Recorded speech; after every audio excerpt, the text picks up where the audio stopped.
Good morning students. आज हम question number 5, 6 and 7 करेंगे। एक्सरसाइज 1.2।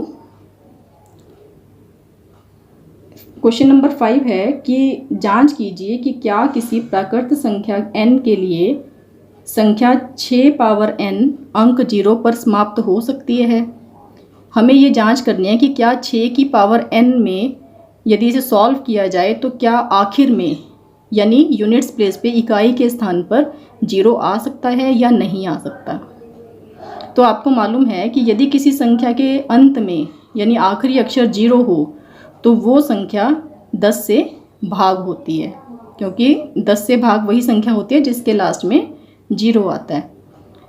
तो अगर वो 10 से भाग होती है तो यानी वो 2 और 5 दोनों से भाग हो जाएगी। अब हमने 6 पावर n के गुणनखंड बना के देखे। 6 पावर n के गुणनखंड क्या बनेंगे? 2 गुना 3। 6 के गुणनखंड बनाए हैं 2 गुना 3। तो इसको हम ऐसे भी लिख सकते हैं 2 की पावर n गुना 3 की पावर n, यानी 6 की पावर n में सिर्फ 2 और 3 आएंगे। तो यानी कि इसमें 5 तो नहीं आ रहा, यानी ये संख्या 2 से भाग हो सकती है, 3 से हो सकती है, पर 5 से नहीं हो सकती।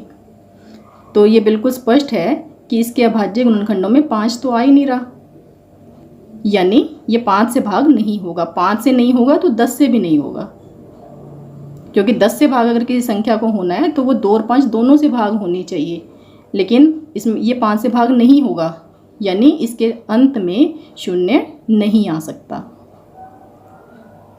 अब क्वेश्चन नंबर 6, इसमें 2 संख्याएं हमें दी हुई हैं और हमें बताना है कि ये भाज्य संख्याएं क्यों हैं।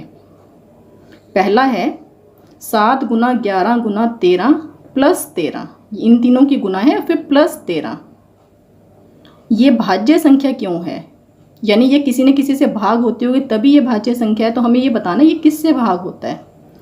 अब ये तीनों की तो गुना है, ये प्लस है, तो एक संख्या इसको मानते हुए, क्योंकि पहले गुना करनी होती है फिर जुड़ता है, एक संख्या इसको मानते हुए इसमें से और इसमें से 2 पद हो गई है, 13 कॉमन ले लिया। 13 कॉमन लेने के बाद यहाँ बचा 7 और 11, और यहाँ क्या बचा 1। तो 11 7 77 और 1 ये 78। तो 13 गुना 78 यानी ये 13 से भाग होता है। हम आगे 78 के भी गुणनखंड बना के दिखा सकते हैं कि 2 से भी भाग होता है, तो 6 से भी भाग होता है। तो यानी कई ऐसे संख्याएं हैं जिनसे भाग होता है, पर हमें ज़्यादा की आवश्यकता नहीं। सिर्फ एक ही संख्या हम अगर सिद्ध करते हैं कि ये इससे भाग हो रहा है तो ये भाज्य संख्या हो जाती है। तो 13 से हमने सिद्ध कर दिया कि 13 से तो कम से कम भाग होगा ही होगा, यानी ये एक भाज्य संख्या है। इसी प्रकार इसमें एक संख्या और दी हुई है, ये वाली, ये 7 6 5 4 3 2 1, यहाँ तक तो इसकी मल्टीप्लाई है। इसके बाद प्लस 5, उसी तरीके से पहले की तरह ही 2 पद हैं इसमें, एक ये और एक ये, इन दोनों में से 5 कॉमन आ गया। यहाँ क्या बच गया 7 6 4 3 2 1, 5 नहीं आएगा, 5 कॉमन आ चुका है, प्लस 1।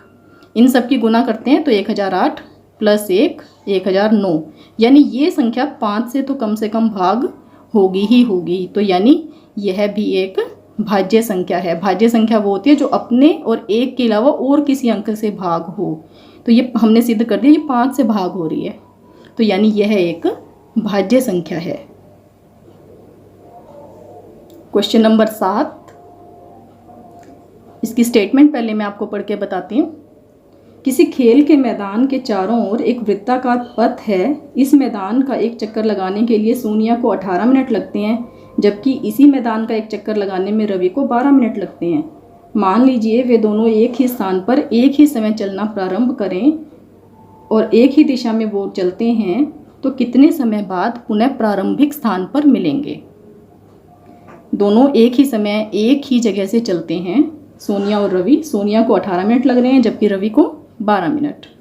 तो वो दोबारा प्रारंभिक स्थान पर यानी जहाँ से वो चले थे वहाँ वो कितने समय बाद मिलेंगे। तो अगर सोनिया की बात करें तो पहले 18 मिनट पे वो उसी स्थान पे होगी, क्योंकि एक चक्कर लगाने में 18 मिनट उसे लग रहे हैं। उसके बाद 36 मिनट बाद फिर 54, यानी 18 का पहाड़ा होगा।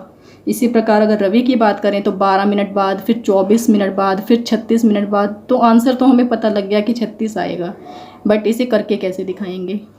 कि वो दोनों सेम टाइम पे वहाँ होने चाहिए। इसके लिए हमें एलसीएम ज्ञात करना होगा। तो 18 और 12 का एलसीएम ज्ञात करना है लघुत्तम। कैसे? अभाज्य गुणनखंड विधि से कर रहे हैं। 18 और 12 दोनों के अभाज्य गुणनखंड बना लिए और उसे अभाज्य गुणनखंडों के रूप में लिख लिया। तो पहले बताया था कि कॉमन एचसीएफ देख लेते हैं। एचसीएफ देखने के बाद एचसीएफ को तो एक बार लिखना है, यानी 2 और 3 ये लिख दिया हमने। इसके अलावा जिन पे सर्कल नहीं है वो सारे लिखने हैं, यानी ये 3 और ये 2, 3 2। तो ये क्या हो गया, इन सब की मल्टीप्लाई कर ली। जिन पे सर्कल था वो एक एक बार लिखे हैं, फिर से सुन लीजिए। जिन पे सर्कल थे वो एक एक बार, यानी ये 2 ये 3।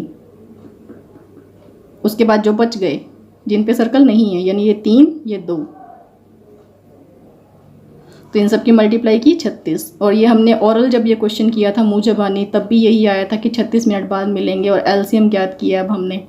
तो इस प्रकार आप इसे करके दिखा सकते हैं कि 36 मिनट बाद वो दोबारा से जहाँ पे चले थे, जहाँ से वहीं पे मिलेंगे, प्रारंभिक स्थान पर दोबारा मिलेंगे।